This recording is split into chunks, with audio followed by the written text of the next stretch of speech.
welcome to the Seahawkers podcast. I'm Brandon Schultz, and this is From the Podium, where we hear from players and coaches throughout the week.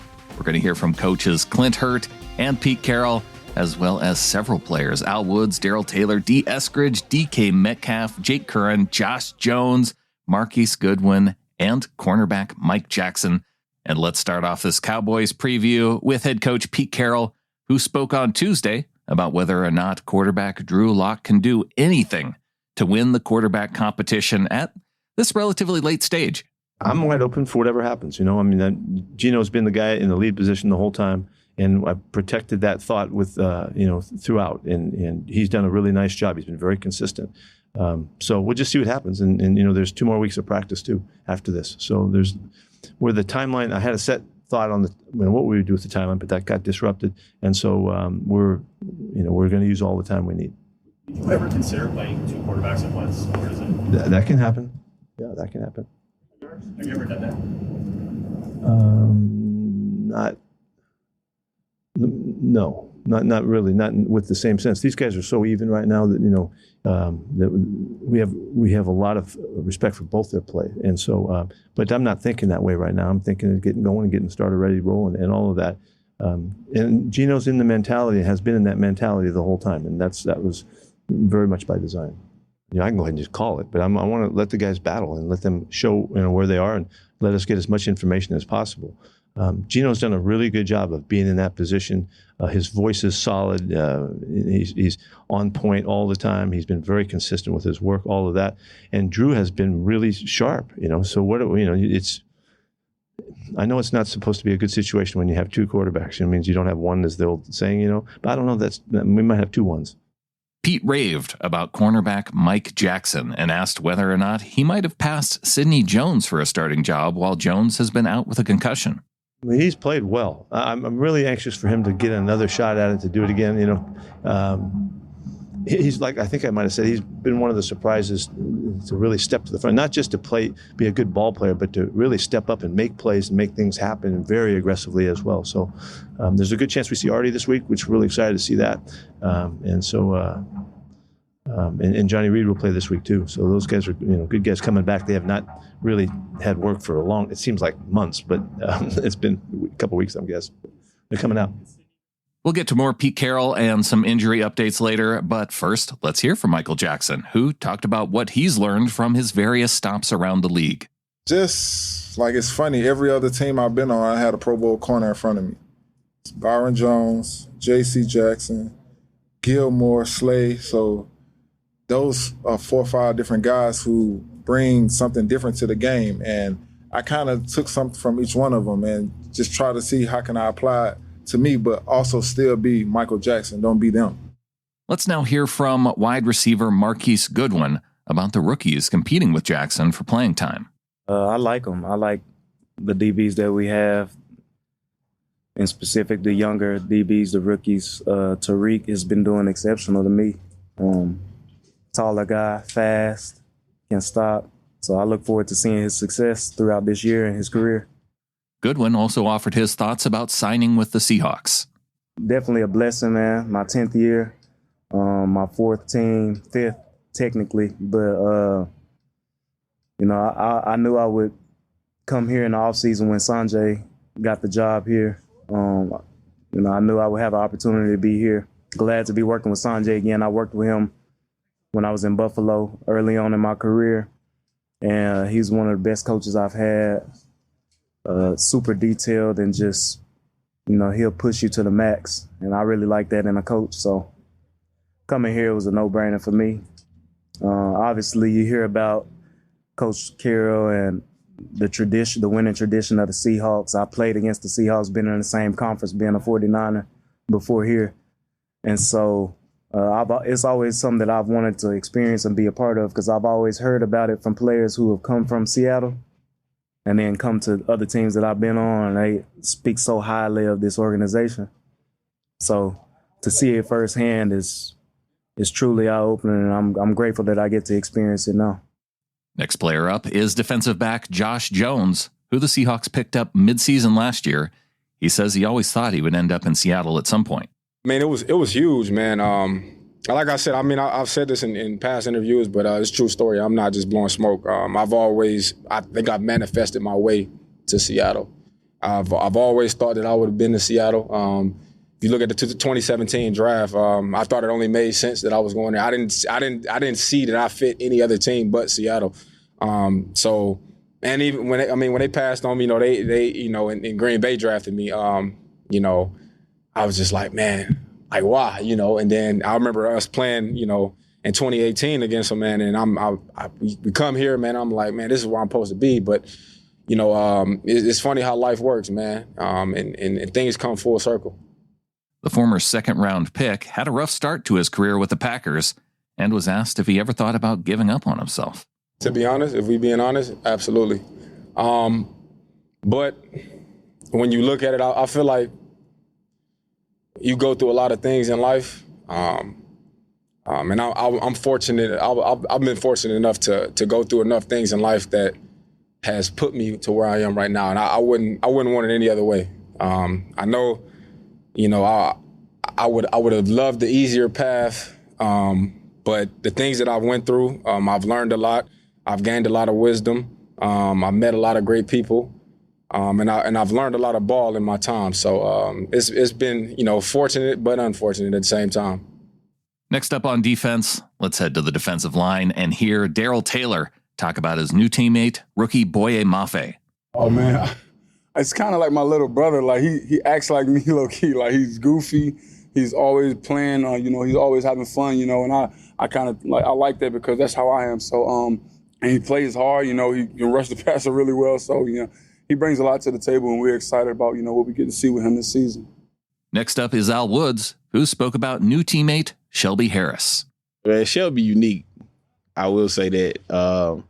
He got a good, unique look on how to come to practice. He doesn't look at things super serious when he doesn't have to.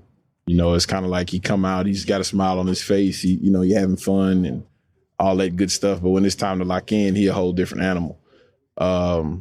So he's different in that, right? But, I mean, a good dude, fun dude, always, cool to be around. But a damn good football player, as we all know. Woods admitted that training camp is still difficult for him, despite being a longtime NFL player. No, I'm nervous. That's 100%. I'm nervous before every game. Night before the game, like I'll get a good night's sleep, but the minute I wake up in the morning, my heart racing up until that first hit. So, yeah. Training camp has been especially difficult for wide receiver Dee Eskridge, who talked about his excitement to return to practice this week. It was very exciting. Good to be out there with my teammates, be able to be a part of some things, so very exciting. It's hard to be on the outside looking in, but, I know God has a plan for me. With everything that's been going on, so I'm just staying the course. Eskridge says Marquise Goodwin's presence on the team this preseason has been helpful to him. Yeah, that's like my big brother. I look at him, obviously we're the same type of players, same type of people is the crazy thing. But anytime I can ask a question, anytime I can get some insight from obviously his experience in the league and some of the things that he's been through, I take those and apply it to my life the way that I can. Here were DK Metcalf's expectations for Eskridge. I know before he got hurt in the Colts game, his very first game, he's a very explosive player, strong hands, smart, when running routes. He was a former running back, so all you got to do is just get the ball in his hands and he's going to make, somebody miss or make something happen. So I'm just waiting to see, when we can give him the ball and so he can really showcase what he can do. Before we get back to the coaches, let's check in on offensive lineman Jake Curran and his perception of the right tackle competition.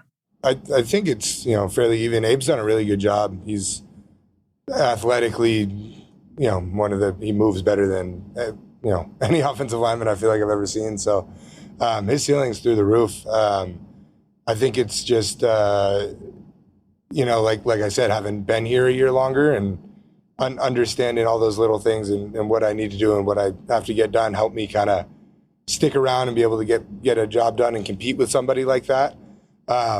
So, I think either way we're going to be, in good shape. Obviously, I want to start. Abe wants to start too. But, we get along and I help him here or there when there are things I think he could do differently on certain plays that, that might help the play run smoother and make it easier for maybe the guy playing next to him. So I'm here to help. I'm here to compete and do my best and make sure, whether it's Abe or I in the first game, that we're going to be all right, and it's not really going to be a problem. Curran also spoke about what he's seen from rookie left tackle Charles Cross. Charles is going to be a really good player too. I think there's little things, adjusting from college to the NFL. It's easier to get away with a few things in college, and he's done a good job adjusting and getting better at him each day. So I'm not worried about Charles. If Abe has to go out there, I'm not worried about Abe. Both those guys have done it and stepped in and did what they're supposed to do, got better at the things that they need to every day. Just excited for the season and being able to watch all the guys really get rolling. As promised, we now move on to the coaches, starting with defensive coordinator Clint Hurtt, who tried to provide an explanation for the team's tackling problems. I think a lot of it comes down to when you haven't played football for a long time. That's the one thing when you do get to training camp that you don't get a chance to replicate is full speed live tackling. Obviously, you want to take care of your players, and the players' healthy safety and health is a priority. So just taking the next step, lowering our pad level, wrapping up when we tackle, continue to drive your feet on tackles. Those types of things are the ones that you got to continue to work your way through. We rep and practice it all the time. You guys come to practice every single day. So outside of Turnover Thursdays, that's something that's always that we start individual as a full defensive unit. So we just got to continue to do those things. And we've even added other tackling drills into individual as well, because we will fix that issue. If you're going to be a great defense, you got to tackle. So it will stay a sticking point for us. We'll continue to work on through the course of the year, but it's normal training camp and preseason growing pains. That's why I like preseason games. Hurtt also spoke about a few of the defensive players on the team competing for roster spots, starting with Josh Jones. For a brief time, I believe he was in Jacksonville. He played for a guy that was a friend of mine that coached him for a little bit, so I was able to kind of make a phone call, get some background on the kid, and he has been a pleasant surprise and done really well. You can see all the physical attributes and the talent, but to see him start to put it all together and find his place and go earn a role here has been great to see, and to see his confidence level change and things like that. Sometimes when you get free agents from other teams, there's a reason why they're a free agent. Sometimes guys it's a bad fit and they need a new change. They need a change of scenery, and you may end up getting the best version of them. And that's really what I feel about Josh. He's done an outstanding job. Here are his thoughts on defensive lineman Miles Adams. Been unbelievable. But it's not a surprise. Last year, Miles was you can see his development and him come along and see some things, and the rush ability, playing the run game. He got a chance to play in some games in the latter part of last season and did a nice job. But Miles had outstanding camp. And finally, what he had to say about linebacker Vi Jones.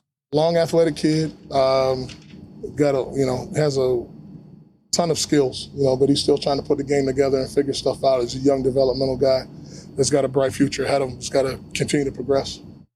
Let's wrap up today's show with Pete Carroll, who raved about the improvements of Travis Homer and DJ Dallas. I thought those guys just got considerably better. They got more effective in the running game. They both are really tough guys, and they're all-around players, the teams and all that stuff. But I thought both guys just looked better running the football, more aggressive, more on attack, reading things better, and they've shown up all throughout. So it's a real positive. Carroll also provided an update on the kick returning competition. Well, we know we have really, really secure guys to do it, and it's a competition. So you better catch it when you're back there and you have a chance. That's part of it. But there's a couple surprises left as we're developing our guys. We got some guys we're still excited about seeing that we haven't seen yet. Finally, here we go, running down the list of injury updates, starting with LJ Collier. Was he healthy as of Tuesday this week? Not yet. I can't tell you yes on that one yet. I want to see what happens today. He got through the work yesterday. Let's wait and see. Running back Ken Walker. Yeah, I don't even know how to call that. Really, I don't know how to call what's going to happen because this is such an unusual circumstance that he has. He's really tough. He's making big progress every day. He just feels more comfortable. I think he sneezed the other day and he made it through it. So he's doing fine. But how many weeks is it going to take? I don't know that. And then the doctors aren't telling us either. So I think a lot's going to have to do with him. And if you're going to bank on him, he's going to make it back in a hurry because he's really tough and he's very demanding of himself. So we'll see how it goes. But we're going to be hopeful, for that to happen. Rookie pass rusher Tyreek Smith. He's making good progress. He won't make it in this game, though. So, He's had hip issues, and groin to hip issues, and he's had it for some time now. He had it in the past that he dealt with, and it just kind of flared up, and it wasn't able to get rid of it yet. Rashad Penny. He's fine. Matter of fact, he's really good. He's got COVID. Did you guys know that? Yeah. He's been out for a few days, but he has next to no symptoms at all. But he just had to, he had to step back. So he'll be back out in like a day or something. He's pretty quick to return. What prompted? He just felt like he was a little bit off. He didn't have the throat and the nose and all that kind of stuff. Didn't have all the aches and pains and all that. I think he felt a little fatigued. Damien Lewis. I talked to him this morning. He's really excited that he's making really good progress. He's still got a little swelling and all that, but he's moving around and getting going a little bit. So I think he's got those 2 weeks are going to be really important, obviously. And we won't push him this week coming up, but the next week we'll give him a shot to get back. Cornerback Sidney Jones. Yes, we're just making it as safe a return as possible, and where he is really leaves it in the rearview mirror. So right now he won't go this week. Marquise Goodwin and Ryan Neal. Marquise is going to make it. Yeah, it looks like he's going to make it. He was bopping around pretty good yesterday. Ryan thinks he's going to make it. He's saying he's really positive about it. But it was a legit high ankle sprain, and sometimes those feel kind of good till you really push on them, and then when you really push it, you find that it's not there. So we don't know that yet. And finally, Dee Eskridge. He had a great week. He's really explosive, man. He jumps out. You can see how his quickness, his ability to get off the ground and elevate. His catch and run thing is really an exciting thing to look forward to. Everything that we've always thought. He really didn't look rusty or anything just coming in for the first week. So he had a very good week. He gets to play, and we'll see how far we can take it. That's going to do it for today's show. Thanks to Wilson Kahn for helping to produce this episode. Follow him out on Twitter at Wilson_Kahn, CONN. You can follow me out on Twitter at SeahawkersPod. And if you want to follow along, it is game day, so we are going to be in our Seahawkers Podcast Discord group during the game. If you want to become a part of our Discord channel, you can go to getintheflock.com, become a member of the flock at $3 a month or above, and you will get an invite into that Discord group. And if you're supporting the show in other ways too, either through Venmo at Hawkra, via PayPal, hit me up and I can make sure and get you an invite code so you can get into the Discord as well. Looking forward to following along with the game with everybody there. And so until next time, go Hawks.